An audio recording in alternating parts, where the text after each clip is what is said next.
இன்னைக்கு நம்ம என்ன பார்க்க போறோம்னு பார்த்தீங்கன்னா மொபைல் அடிக்ஷனை பற்றி நம்ம என்ன செய்ய போறோம்னா பார்க்க போகிறோம். நிறைய பேரண்ட்ஸ் வந்து இன்னைக்கு அவங்க குழந்தைங்க கிட்ட ஃபேஸ் பண்ணக்கூடிய ஒரு முக்கியமான இஷ்யூ வந்து பார்த்தீங்கன்னா மொபைலுக்கு அடிக்ட் ஆகி இருக்காங்க. நமக்கு ஸ்கூலில் வந்து ஸ்டடீஸ் எல்லாமே மொபைலில் தான் என்ன செய்யுதுன்னா இருக்குது. ஸோ அப்போ மொபைலில் வந்து நம்மளால் என்ன செய்ய முடியாதுன்னா வாங்கியெல்லாம் வைக்க முடியாது. ஸோ அப்போ அவங்க மொபைலோட தான் இருக்கிற மாதிரியான ஒரு சுச்சுவேஷனும் என்ன செய்யுதுன்னா இப்போ கிரியேட் ஆயிடுச்சு. அப்போ நம்ம என்ன கற்றுக் கொடுக்கலாம், அவங்களுக்கு ஷெல்ஃப் கண்ட்ரோலை நம்ம என்ன செய்யலாம்னா கற்றுக் கொடுக்கலாம். அப்போ அது மூலம் வேர்டிங்ஸ் நீங்கள் கேஷுவலாக ஏதாவது ஒரு விஷயம் அவங்க பேசும்போதுனா நீங்கள் அழகாக சொல்லலாம். அப்படி இல்லைன்னா ஸ்டோரிஸ் மூலமாக என்ன செய்யலாம்னா சொல்லலாம். மொபைல் பார்த்துட்டு இருக்கான்னு வச்சுக்கோங்களேன், அந்த டைமில் வந்து நீங்கள் வந்து என்ன சொல்லலாம்னு பார்த்தீங்கன்னா, நான் வந்து சொல்ல மாட்டேன், நீ வந்து இவ்வளோ நேரம் பாரு, அதெல்லாம் நான் என்ன செய்ய மாட்டேன்னு உன்கிட்ட சொல்ல மாட்டேன், நீயே வந்து கண்ட்ரோலாக என்ன செஞ்சுக்கோன்னா இருந்து பழகிக்கோ, ஷெல்ஃப் கண்ட்ரோலை ப்ராக்டிஸ் பண்ண, எவ்வளோ நேரம் மொபைல் பார்க்கணும் அப்படின்னு சொல்லி நீயே வந்து என்ன செஞ்சுக்கோன்னா டைம் ஃபிக்ஸ் பண்ணிக்கோ, படிக்கிற நேரத்தில் நான் வந்து மொபைல் டச் பண்ண மாட்டேன் அப்படிங்கிற மாதிரி ஃபிக்ஸ் பண்ணிக்கோ. இது மாதிரி நம்ம சொல்லிட்டு அவங்க அந்த ஷெல்ஃப் கண்ட்ரோலை வந்து ப்ராக்டிஸ் பண்ணுவாங்க. நம்ம ரொம்ப போய் நம்ம நிறைய பேசணும் அப்படின்னா அது வந்து அவங்களுக்குள்ள வந்து என்ன செய்யாதுன்னு பார்த்தீங்கன்னா ஒரு பெரிய ஒரு விஷயத்தை வந்து என்ன செய்யாதுன்னா கிரியேட் பண்ணாது. அடுத்து வந்து பார்த்தீங்கன்னா நைட் ரொம்ப நேரம் பார்க்குறாங்க அப்படின்னா அப்போது நம்ம என்ன செய்யலாம்னா சொல்லலாம், கொஞ்ச நேரம் பாரு, பார்த்துட்டு நீயே என்ன செய்ய அப்படின்னு சொல்லினா ஆஃப் பண்ணி வச்சிரு, நான் சொல்லணும் அப்படின்னு சொல்லி என்ன செய்யாதுன்னா நினைக்காத, உனக்கு நீயே வந்து என்ன வாசாக இருந்துக்கோ அப்படின்னு சொல்லி நம்ம சொல்லலாம். அடுத்து நம்ம வேற என்ன பண்ணலாம் அப்படின்னு சொல்லி பார்த்தோம்னா அவங்களுக்கு ஒரு வாட்ச் ஏதாவது நம்ம என்ன செய்யலாம்னா கிஃப்ட் பண்ணலாம். அந்த வாட்சை வந்து அவங்களுடைய கையில் நம்ம கட்டி விடும்போது உன்னுடைய ஷெல்ஃப் கண்ட்ரோலில் ரிமைண்ட் பண்ணக்கூடிய வாட்சாக நீ இதை என்ன செய்யணும்னா நீனே என்ன செஞ்சுக்கோன்னா டைம் ஃபிக்ஸ் பண்ணிக்கோ, இவ்வளோ டைம் தான் நான் என்ன செய்வேன்னா பார்ப்பேன் அப்படின்னு சொல்லி அதுக்கப்புறம் அந்த டைம் முடிஞ்ச உடனே நீ என்ன செஞ்சிரு அப்படின்னு சொல்லி பார்த்தேன்னா நான் மொபைலை தூக்கி என்ன செஞ்சிருன்னா வச்சிரு. ஆனால் நம்ம மைண்டு வந்து பார்த்தேன்னா இல்லை நம்ம இன்னும் ஒரு 5 நிமிஷம் பார்க்கலாம் அப்படின்லாம் என்ன செய்யும்னா சொல்லும். பட் நீ அதோடு நீ வந்து போய் அந்த மாதிரி நீ பார்த்த அப்படின்னா உன்னுடைய டைம் ஃபுல்லாக என்ன ஆகிடும்னா வேஸ்ட் ஆகிடும். ஸோ அதுக்கப்புறம் நீ என்ன செய்வேன்னா ஃபீல் பண்ணுவ, ஐயோ நேற்றுக்கு நம்ம படிச்சிருக்கலாம், நம்ம பாட்டுக்கு மொபைலே நம்மளுடைய நிறைய டைம் எல்லாம் வேஸ்ட் பண்ணிட்டோம் அப்படின்னு நினைக்கிறதுனால யூஸ் இல்லை. ஸோ நீ வந்து ஷெல்ஃப் கண்ட்ரோலை ப்ராக்டிஸ் பண்ணின இந்த டைமில் நீ இதை வந்து ஓவர் கம் பண்ணி பழகிட்ட அப்படின்னா பின்னாடி வந்து உனக்கு எந்த ஒரு விஷயமா இருந்தாலும் உன்னால் ஈஸியாக என்ன செய்ய முடியும்னா ஓவர் கம் பண்ண முடியும் அப்படிங்கிற விஷயத்த நம்ம என்ன செய்யலாம்னா சொல்லலாம். இது போக நம்ம வந்து ஒரு ஸ்டோரிஸ் மூலமாகவும் அவங்களுக்கு வந்து சொல்லலாம். ஃப்ரீயாக இருக்கும்போது நம்ம கேஷுவலாக நான் வந்து ஒரு ஸ்டோரி படித்தேன், எனக்கு ரொம்ப பிடிச்சிருந்தது, நான் வந்து உங்ககிட்ட ஷேர் பண்ணுறேன் அப்படிங்கிற மாதிரி நம்ம சொல்லலாம். எனக்கு தெரிஞ்ச ஒரு ஸ்டோரி, ஷெல்ஃப் கண்ட்ரோலில் நல்ல மோட்டிவேட் பண்ணக்கூடிய ஒரு ஸ்டோரி. ஒரு பர்சன் வந்து என்ன செய்யலான்னு பார்த்தீங்கன்னா ஒருத்தன் வந்து கார்டனுக்கு வந்து என்ன செய்யலான்னா போகிறான்.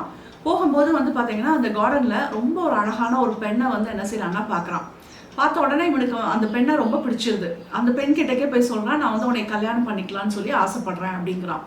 அப்போ அந்த பொண்ணு சொல்கிறாங்க, நான் வந்து இந்த பூலோகத்து பெண் கிடையாது, நான் வந்து தேவலோகத்து பெண் அப்படின்னு சொல்லி சொல்கிறாங்க. அப்போ அவன் சொல்கிறான், பரவாயில்ல, நான் வந்து உன்னை மேரேஜ் பண்ணணும்னா நான் என்ன பண்ணணும்னு சொல்லு அப்படிங்கிறாங்க. அப்போ வந்து அந்த தேவதை சொல்கிறாங்க, நீ என்னை மேரேஜ் பண்ணணும் அப்படின்னா சில நிபந்தனைகள் வந்து என்ன செய்யுதுன்னா இருக்குது, அதில் நீ வந்து ஜெயிச்சிட்ட அப்படின்னா நீ வந்து என்ன செய்யலாம்னா என்னை கல்யாணம் பண்ணிக்கலாம் அப்படின்னோட இவன் வந்து சரி என்னன்னு சொல்லு அப்படின்னு சொல்லி சொல்கிறான். அப்போ வந்து அந்த தேவதை வந்து பார்த்தீங்கன்னா அவனுக்கு பக்கத்தில் வந்து ஒரு கார்டன், ஒரு பெரிய ஒரு கார்டனை வந்து என்ன செய்யுதுன்னா காட்டுது. இந்த கார்டனில் வந்து நடுவில் வந்து சென்டர் ஆஃப் த கார்டனில் வந்து ஒரு அழகான ஒரு பூ இருக்குது. அந்த பூவை வந்து நீ என்ன செய்யணும்னா எடுத்துகிட்டு வரணும். ஆனால் அவனுடைய டைம் வந்து எவ்வளோ டைம் அப்படின்னு சொல்லி பார்த்தோம் அப்படின்னா நீ இன்னைக்கு காலையில் ஒரு 6 மணிக்கு போன அப்படின்னா ஈவினிங் 6 மணிக்கெல்லாம் என்ன செய்யணும்னா அந்த கார்டனை விட்டு வெளியில் வந்துடணும். ஒருவேளை நீ வரல அப்படின்னா அந்த கார்டனுக்குள்ளே நீ என்ன செய்வேன்னா லாக் ஆகிடுவேன், உன்னால் அதுக்கப்புறம் எப்பொழுதுமே என்ன செய்ய முடியாதுன்னா வர முடியாது அப்படின்னு சொல்லி அந்த தேவதை சொல்லுவாங்க. சொன்ன உடனே இவன் வந்து என்ன சொல்லுவான்னா நான் சரி நான் போய் அந்த பூவை போய் எடுத்துகிட்டு வரேன் அப்படின்னு சொல்லி சொல்கிறான். அப்போ அந்த தேவதை சொல்கிறாங்க, நீ வந்து நிறைய யோசிச்சுக்கோ, ஏன்னா இதுக்கு முன்னாடி நிறைய பேர் உள்ளே போனவங்க அந்த கார்டன் வந்து நீ நினைக்கிற மாதிரி இல்லை, ரொம்ப அழகாக இருக்கும், அதோடைய அழகில் மயங்கி எல்லாரும் அந்த கார்டனில் என்ன செஞ்சுருவாங்கன்னா இருந்துருவாங்க, யாரும் இது வரைக்கும் என்ன செய்யலைன்னா திரும்பி வந்ததில்லை. ஆனால் இவன் வந்து சொல்கிறான், இல்லை நான் உள்ளே போய் நான் திரும்பி வந்துடுவேன் அப்படின்னு சொல்லிட்டு அவன் என்ன செய்யறான்னா உள்ளே போகிறான். உள்ளே போன உடனே அவன் அந்த தேவதை சொன்ன மாதிரியே அந்த கார்டன் வந்து பார்த்தீங்கன்னா ரொம்ப ரொம்ப அழகாக இருக்குது. அவனுக்கு வந்து அந்த ஃபர்ஸ்ட் வந்து பார்த்தீங்கன்னா ஃப்ளவர்ஸால் நிறைஞ்சிருக்கு அந்த பகுதி. அந்த ஒவ்வொரு பூவையும் பார்க்க பார்க்க அவனுக்கு அவ்வளோ ஆசையாக இருக்குது. நம்மளே இப்போ ஒரு இயற்கையை பார்த்தோன்னா நம்ம ரொம்ப ரசித்து பார்ப்போம்ல, அதே மாதிரி அவன் என்ன செய்கிறான்னா அந்த இடத்துல நின்று அவன் ரசிச்சுக்கிட்டே இருக்கிறான். அப்புறம் டக்குன்னு அவனுக்கு வந்து அந்த தாட் வருது, நம்ம சாயங்காலம் 6 மணிக்குள்ளே இந்த கார்டனை விட்டு வெளியில் போகணும் அப்படிங்கிற தாட் வருது.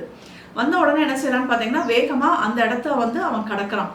கடந்ததுக்கு அப்புறம் வந்து பார்த்தீங்கன்னா ஒரு அழகான நீர்வீழ்ச்சி வருது. ஸோ அதுவும் வந்து பார்த்தீங்கன்னா ரொம்ப அழகா இருக்கு. அவனுக்கு அங்கேருந்து போகவே மனசே வரல. அப்படியே அந்த இடத்துலயே நிற்கலாம், இன்னும் குளிச்சுட்டு போகலாம், அந்த மாதிரிலாம் அவனுக்கு ரொம்ப ஆசை வந்து ஜாஸ்தியாக வருது. அவன் கொஞ்ச நேரம் அங்கே என்ன செய்யறான்னா டைம் ஸ்பெண்ட் பண்ணுறான். ஆனால் அதுக்கப்புறம் அவனுக்குள்ள அந்த ரிமைண்டர் வருது, நம்ம ஈவினிங்குள்ளே நம்ம என்ன செய்யணும்னா வெளியில வரணும். உடனே பழையபடி அவன் என்ன செய்யறான்னு பார்த்தீங்கன்னா அந்த இடத்த விட்டு அவன் வெளியில போறான், அடுத்த இடத்துக்கு போறான். அங்கே போனால் வந்து இப்போ என்ன இருக்குன்னு பார்த்தீங்கன்னா நல்ல ஃப்ரூட்ஸால் நிறைஞ்ச ஒரு தோட்டம். அதை பார்க்குறதுக்கே அவ்வளோ அழகாக இருக்குது. ஸோ அந்த இடத்துலையும் இதே மாதிரி அவன் இருக்கும்போது அவனுக்கு அந்த ரிமைண்டர் வருது. வந்தோடனே அவன் அந்த இடத்தையும் தாண்டி போகிறான். இப்போ வந்து பார்த்தீங்கன்னா கார்டனுடைய நடுப்பகுதிக்கு அவன் வந்திருந்தான். வந்த உடனே அந்த பூவை என்ன செய்யறான்னா எடுக்கிறான். எடுத்துட்டு திரும்பி அதே பாதையில் கடகடன் வெளியில் வந்து என்ன செஞ்சிடறான்னா வந்துடுறான். வந்து ஈவினிங் 6க்கு முன்னாடி அவன் என்ன செஞ்சிடறான்னா வந்துடுறான். வந்து அந்த தேவதை கிட்டக்க அவன் கொடுக்குறான். அந்த தேவதைக்கு ஒரே ஆச்சரியம், பரவாயில்லையே நீ மட்டும்தான் என்ன செஞ்சிருக்கேன்னு பார்த்தீங்கன்னா இவ்வளோ அழகாக வந்து உள்ளே போயிட்டு வெளியில் வந்துட்ட, ஸோ நீ எப்படி வந்து வெளியில் வந்த அப்படின்னு சொல்லி கேட்குறாங்க. அப்போ அதுக்கு அவன் சொல்கிறான், என்னுடைய அப்பா வந்து சின்ன வயசுலேருந்தே எனக்கு வந்து ஒரு பழக்கத்தை வந்து பழக்கம் வந்து சொல்லி கொடுத்துருந்தாரு. நம்ம எப்பெல்லாம் வந்து டைவர்ட் ஆகுறோமோ, நம்மளுக்கு நிறைய விஷயங்கள் இந்த உலகத்தில் வந்து டைவர்ட் ஆகக்கூடிய விஷயங்கள் ஏகப்பட்டது இருக்குது. அப்போ அந்த விஷயத்துலலாம் நம்ம ரொம்ப ரசித்து லயத்து போனோம் அப்படின்னா நம்ம என்ன விஷயம் அடையணும் அப்படின்னு சொல்லி நம்ம நினைக்கிறோமோ அந்த குறிக்கோளை நம்மளால அடைய விடாம என்ன செஞ்சிடும்னா பண்ணிரும். அப்ப நம்ம வந்து நம்மளுடைய குறிக்கோளை நோக்கி போகணும் அப்படின்னு சொல்லி நம்ம நினைச்சோம் அப்படின்னா நம்மளுக்கு வந்து செல்ஃப் கண்ட்ரோல் வந்து கண்டிப்பா வேணும். அதை நம்ம எப்படி ப்ராக்டிஸ் பண்ணணும், எப்படி ப்ராக்டிஸ் பண்ணலாம்னு சொல்லிட்டு அவர் எப்படி சொல்லி கொடுத்துருக்காருன்னு பார்த்தீங்கன்னா, உன்னுடைய கையில வந்து என்ன செஞ்சுக்கோன்னா உனக்கு என்ன விஷயம் வேணும் அப்படின்னு சொல்லி நீ நினைக்கிறியோ அந்த விஷயத்த உன்னுடைய உள்ளங்கையில வந்து என்ன செஞ்சுக்கோன்னா வரைஞ்சு வச்சுக்கோ. வரைஞ்சு வச்சுட்டு அப்படின்னா நீ எப்பெல்லாம் டைவர்ட் ஆகுறியோ அப்பெல்லாம் வந்து உன்னுடைய உள்ளங்கையை வந்து என்ன செய்யணும்னா பாரு. அந்த உன்னுடைய இலக்கை வந்து அதில் வந்து நீ என்ன செஞ்சிருப்பேன்னா வரைஞ்சி வச்சிருப்ப. அதை பார்த்த உடனே இதை நோக்கி தான் நான் போகணும், நான் வந்து டைவர்ட் ஆகக்கூடாது அப்படிங்கிற விஷயம் வந்து உனக்கு என்ன செய்யும்னா புரியும். அப்போ நீ ஆட்டோமேட்டிக்காக என்ன செய்வேன்னா போவ அப்படின்னு சொல்லி அவர் என்ன செய்யறாருன்னா சொல்லியிருக்காரு. அப்போ இவனும் அதே தான் என்ன செஞ்சானா, நான் இதே தான் நான் பண்ணேன். என்னுடைய கையில வந்து நான் என்ன செஞ்சேன்னா அந்த பூவை வந்து வரைஞ்சி வச்சுக்கிட்டேன். எனக்கு வந்து அந்த கார்டனை பார்த்த உடனே ரொம்ப ஆசையாக இருந்தது. அந்த பூக்கள் எல்லாத்தையும் பார்த்தோன்னா ரொம்ப ஆசையாக இருந்தது, அங்கேயே தான் இருக்கணும்னு தோணுச்சு. ஆனால் நான் என்ன பண்ணேன்னு பார்த்தீங்கன்னா என்னுடைய கையில் இருக்கக்கூடிய இந்த பூவை வந்து நான் என்ன செஞ்சேன்னா பார்த்தேன். பார்த்த உடனே நான் ஆட்டோமேட்டிக்காக என்ன செஞ்சேன் அப்படின்னு சொல்லி பார்த்தோன்னா அந்த இடத்த விட்டு நான் என்ன செஞ்சுட்டேன்னா மூவ் ஆன் ஆகி போயிட்டேன் அப்படின்னு சொல்லி அவன் சொல்கிறான். ஸோ இதே விஷயம்தான் அப்போ நமக்கு பசங்க கிட்டக்க சொல்லலாம். இப்போ வந்து நீ வந்து டீனேஜில் இருக்கும்போது உனக்கு நிறைய டைவர்ஷன் இருக்கும்.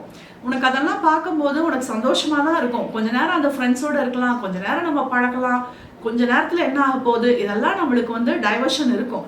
பட் வந்து நீ அடையணும் அப்படிங்கிற அந்த பாதையை அடையலை அப்படின்னா அதுக்கப்புறம் நீ எப்படி நினைச்சாலும் திரும்ப உன்னால் என்ன செய்ய முடியாதுன்னா அதை மீட்டு வர முடியாமல் என்ன செஞ்சிடும்னா போயிடும். ஏன்னா அந்த டைம் வந்து உங்களுக்கு போயிடுச்சு அப்படின்னா திருப்பி அந்த எக்ஸாம் எல்லாம் நம்ம நல்லா பண்ணலைன்னா நமக்கு தேவையான சீட்டு எதுவுமே என்ன செய்யாதுன்னா கிடைக்காது.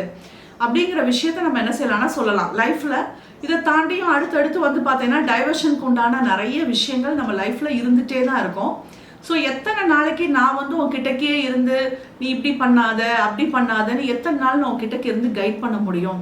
உனக்கு நீயே பாஸா இருந்து பழகிட்ட அப்படின்னா ஈஸியா உன்னால என்ன செய்ய முடியும்னா வெளியில வர முடியும். அப்படிங்கிற விஷயத்த நம்ம கொஞ்சம் கொஞ்சமா நம்ம அவங்க கிட்டக்க சொல்லிட்டோம் அப்படின்னா ஈஸியா வந்து அவங்க என்ன செஞ்சிருவாங்கன்னா வெளியில வந்துருவாங்க. ஸோ